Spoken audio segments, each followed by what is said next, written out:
नमस्कार दोस्तों, स्वागत है आपका इस वीडियो में हम इडियम्स एंड फ्रेजेज और कुछ इंग्लिश वोकैब देखेंगे। तो चलिए शुरू करते हैं इस वीडियो को। हमारा पहला वर्ड है द कॉलेज और school in which one has been educated, मतलब कि जब जहाँ से पढ़े हैं उसे हम कहते हैं अल्मा मेटर। मान लीजिए सुंदर पिचाई जो है IIT कानपुर से पढ़े हैं, तो सुंदर पिचाई का आपका अल्मा मेटर कानपुर हो जाएगा।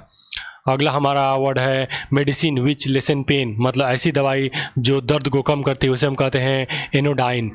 अगला हमारा वर्ड है एन ऑफिस और post with no work but high pay, मान लीजिए जिसमें कि वर्क नहीं हो लेकिन आपका पे बहुत ज़्यादा हो उसे हम कहते हैं साइनेक्योर।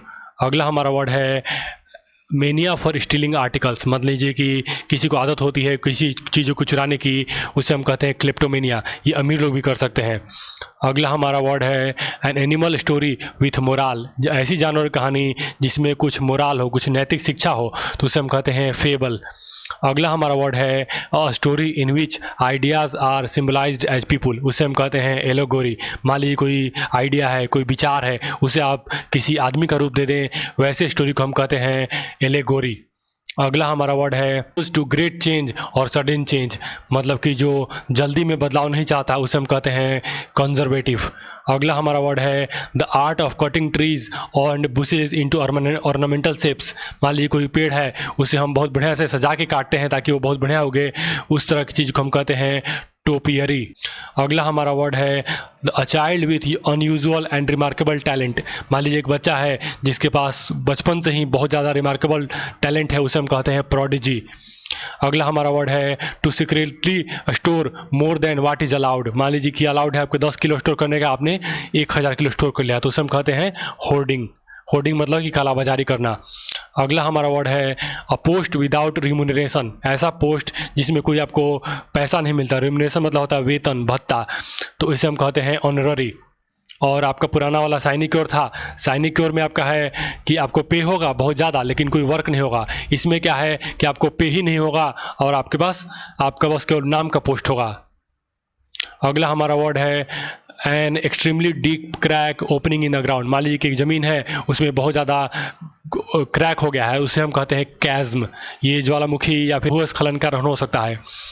अगला हमारा वर्ड है a person who has no money to pay off his debt, मतलब कि ऐसा व्यक्ति जिसके पास अपना उधार देने की क्षमता नहीं बची हो। डेप्ट मतलब होता है उधार, तो उसे हम कहते हैं इनसॉल्वेंट, तो ये बैंकिंग में यूज़ होता है टर्म।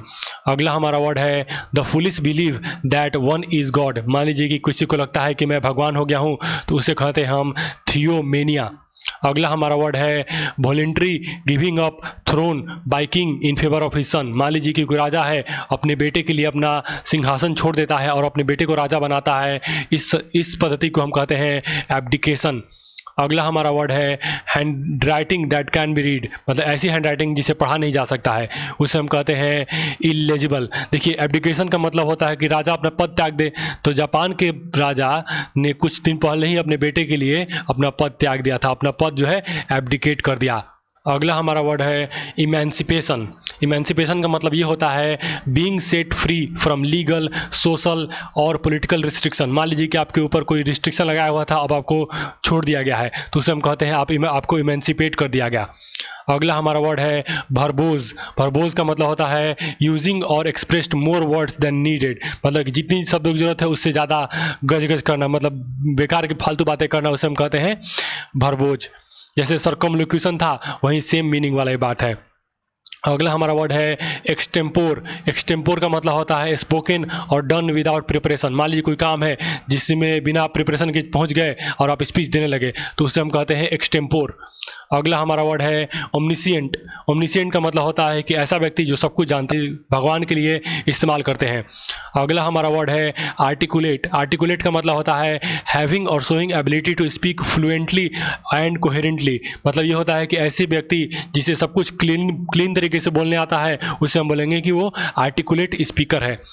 अगला हमारा वर्ड है कांग्रेगेशन। कांग्रेगेशन मतलब होता है कि जहाँ पे लोग जमा हो रिलीजियस वर्शिप के लिए, मान लीजिए मंदिर में जाते हैं लोग और वो जमा होके कुछ आरती वगैरह करते हैं, उसे हम कहते हैं कांग्रेगेशन। अगला हमारा वर्ड है रेक्लूज। रेक्लूज का मतलब होता है a man who lives a solitary life and tends to avoid other people, मतलब ये है कि ऐसा व्यक्ति जो दूसरों को अवॉइड करता है, अकेले रहना पसंद करता है, तो वैसे व्यक्ति को हम कहते हैं रिक्लूज। और हमारा आखिरी वर्ड है हर्ल। हर्ल का मतलब होता है थ्रो और इम्पेल समवन और something with a great force. मान लीजिए कि किसी को बहुत जोर से छुरा मार दिया गया, तो उसमें छुरा उसमें हर्ल कर दिया गया। हर्ल मतलब कि बहुत भोंक देना। तो इसी के साथ ये वीडियो समाप्त होता है। कृपया इस चैनल को सब्सक्राइब कर लीजिएगा। वीडियो देखने के लिए आपका बहुत बहुत धन्यवाद।